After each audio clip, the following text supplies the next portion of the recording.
Good morning, ninth class students. As we are doing chapter 10, the name of the chapter is circle, and we are also doing exercise 10.5.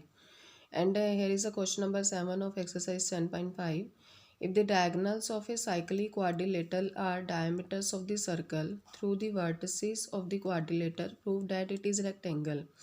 Means कि एक cyclic quadrilateral है और cyclic quadrilateral आपको पता है वो quadrilateral है जो कि एक सर्कल के अंदर फॉर्म होता है।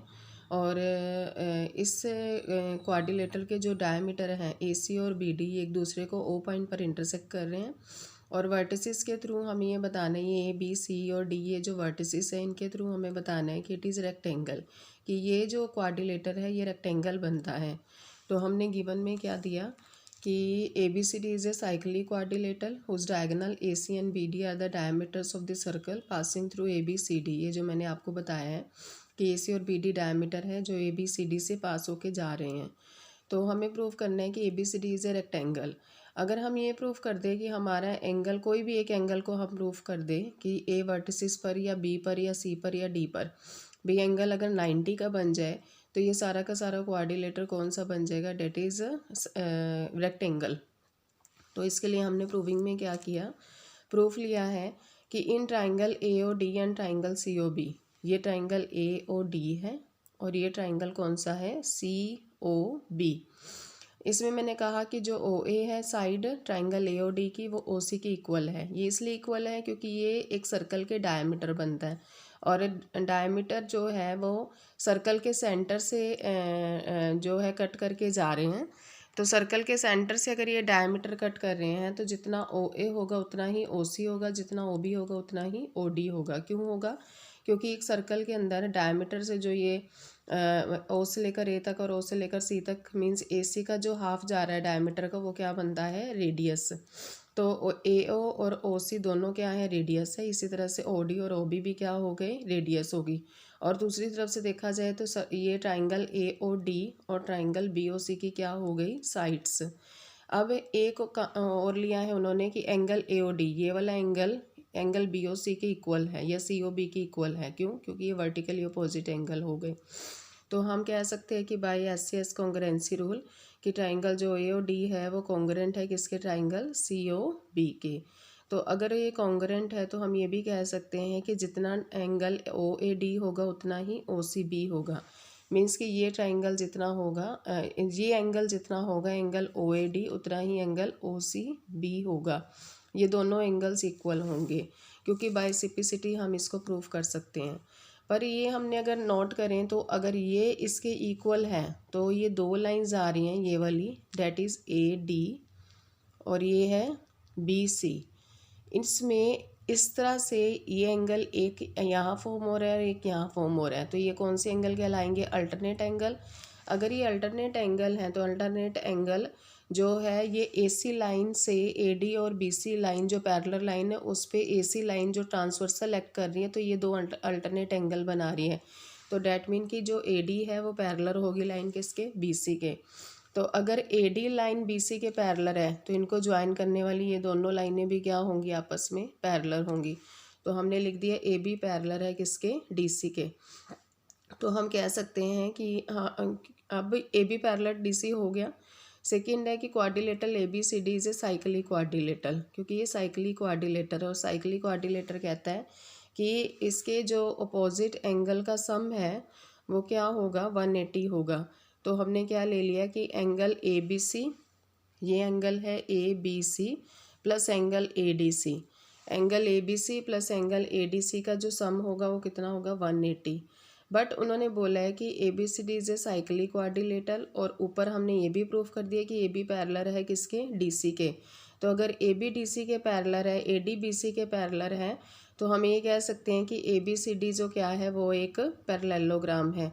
तो अगर ये पैरेललोग्राम है तो उसमें क्या होता है कि एंगल ABC जितना होगा उतना ही एंगल ADC होगा, क्योंकि अपोजिट साइड जो अपोजिट एंगल्स होते हैं पैरेललोग्राम के वो इक्वल होते हैं।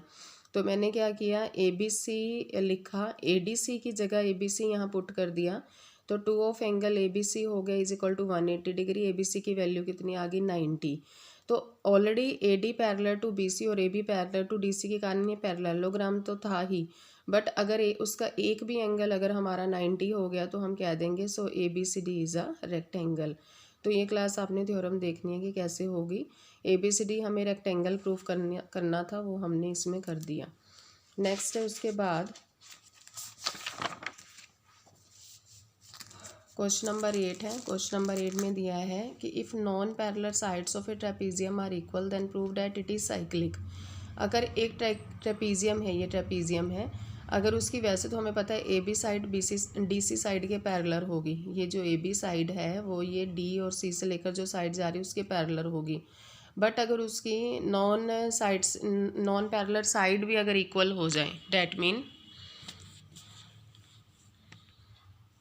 कि अगर हमारे पास जो AB है वो DC के पैरेलल है, अगर हमारा AD भी BC के पैरेलल हो जाए, non parallel side means AD BC के इक्वल हो जाए, तो हम कह देंगे कि हमारा ये जो क्वाड्रिलेटरल बना है ये एक साइक्लिक क्वाड्रिलेटरल है। मीन्स ये जो ट्रेपीजियम है ये साइक्लिक क्वाड्रिलेटरल की फॉर्म में है। तो हमें प्रूफ करना है कि ABCD साइक्लिक, हमें बेसिकली यही प्रूफ करना है ABCD क्या है, एक साइक्लिक है। तो कंस्ट्रक्शन में हमने क्या लिखा कि ये जो हमने ट्रेपीजियम बनाया है उसमें D पॉइंट से DE एक परपेंडिकुलर ड्रॉ किया है AB के ऊपर, और C पॉइंट से CF परपेंडिकुलर ड्रॉ किया है AB के ऊपर। तो प्रूफ करना है इन ट्राइंगल DEA, एक ट्राइंगल ये ले लेना है DEA और एक ट्राइंगल ले लेना है CFB।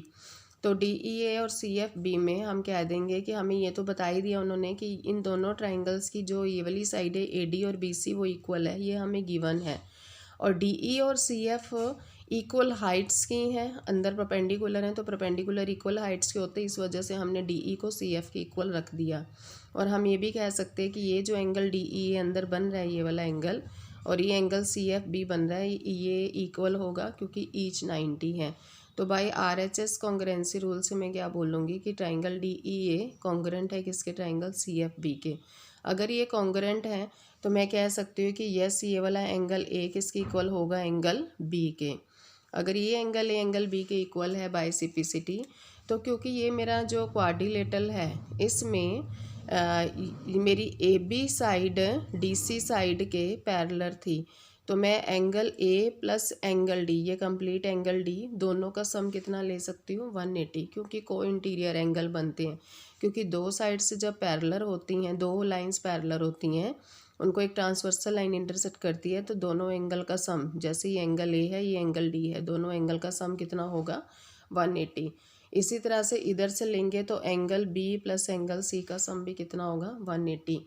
तो हम 180 होने के कारण दोनों एंगल को दोनों जो सम पेयर आए हैं एंगल के उनको सामने रख सकते हैं। तो angle A plus angle D is equal to angle B plus angle C। Angle B की जगह में एंगल A, क्योंकि मुझे ऊपर गिवन है, मैं यहाँ रख सकती हूँ एंगल B की जगह एंगल A। तो एंगल A से angle A cut, angle D is equal to angle C। अब ये भी पता है हमें कि एज ए क्वाड्रिलेटरल के अंदर चारों एंगल का सम कितना होता है, 360। बट एंगल A की जगह मैं क्या लिख सकती हूँ, एंगल B, फिर angle B plus angle C है और एंगल D है, तो एंगल जो C है उसकी जगह मैंने क्या रख दिया, एंगल D। तो 2 of angle B plus 2 of angle D is equal to 360। तो 2 बाहर common, angle B plus angle D 360, angle B plus angle D की वैल्यू 180। अब एंगल B और एंगल D अगर फिगर में नोट करो तो ये एंगल D है और ये एंगल B है। मीन्स कि दो एंगल जो अपोजिट हैं उनका सम अगर 180 आ गया तो sum of the pair of opposite angle of a cyclic quadrilateral कितना होता है, 180। तो इसका मतलब हमने प्रूफ कर दिया कि ये जो क्वाड्रिलेटरल बना है ये कैसा क्वाड्रिलेटर बना है, साइक्लिक क्वाड्रिलेटरल बना है। इसी तरह से क्लास क्वेश्चन नंबर 9 आपने सेल्फ ट्राई करना है। क्वेश्चन नंबर 10 में हमें गिवन है कि if the circles are drawn taking 2 sides of a triangle as diameter. Means कि ये सर्कल है, ये 2 सर्कल ड्रॉ किए गए हैं और दोनों सर्कल में से ये AB डायमीटर है और ये AC डायमीटर है, और AB और AC डायमीटर की हेल्प से ये दोनों सर्कल जब आपस में इंटरसेक्ट कर रहे हैं तो एक लाइन जा रही है BC जो इसको एक 2 ट्राइंगल्स की फॉर्म में बना रही है। देन हमें बताना है कि ये जो point of intersection of the circle, ये जो सर्कल का पॉइंट ऑफ इंटरसेक्शन है ये लाई कर रहा है थर्ड साइड पर, मीन्स कि BDC के ऊपर ये लाई कर रहा है। ये जो पॉइंट ऑफ इंटरसेक्शन आ रहा है मीन्स यहाँ पर D है, ये जो पॉइंट ऑफ इंटरसेक्शन है ये बी और सी, ये जो लाइन जा रही है इसके ऊपर ये लाई कर रहा है। तो हमें क्या करना है इसमें कि गिवन तो हमें ये दिया है कि side A B and A C of a triangle A B C are as diameters of the two circle. Means कि ए बी और ए सी जो है वो साइड हैं ट्राइंगल ए बी सी की। ए बी सी ट्राइंगल की ए बी और ए सी side हैं जो दूसरी तरफ से सर्कल का डायमीटर बी बनती हैं। तो हमें ये बताना है कि जो डी पॉइंट है वो ए बी सी के ऊपर लाई करता है। तो हमने क्या किया, ए को डी से ज्वाइन कर दिया। उसके बाद हमने ये बोला कि जो एंगल ए डी बी है, ये वाला जो एंगल है ये 90 है। क्यों है? क्योंकि एक सर्कल के अंदर डायमीटर से एक लाइन जो ए और सी पास कर रही है वो यहाँ से इस सर्कल के ऊपर के पॉइंट को अगर मीट करती है तो सेमी सर्कल के अंदर बना एंगल क्या होता है, 90। तो एंगल ए डी बी 90 होगा। सेम एंगल इधर से लेंगे ए डी सी, तो वो भी क्या होगा, 90। दोनों को ऐड कर दें तो angle A D B plus angle A D C दोनों 90 प्लस 90 कितने होंगे, 180। तो अगर दोनों का सम 180 आ गया तो एक लाइन के ऊपर एक रे है, अगर इधर इधर दोनों का सम 180 आ जाए तो हम क्या कह सकते हैं कि B D C is a straight line. So D lies on BC, hence point of intersection of circle lies on third side। इसी तरह से क्वेश्चन नंबर नेक्स्ट जो है वो क्वेश्चन नंबर 11 है, वो भी क्लास आपने इसी फॉर्म में करना है, आप इसे समझ लीजिएगा। Thank you and have a nice day.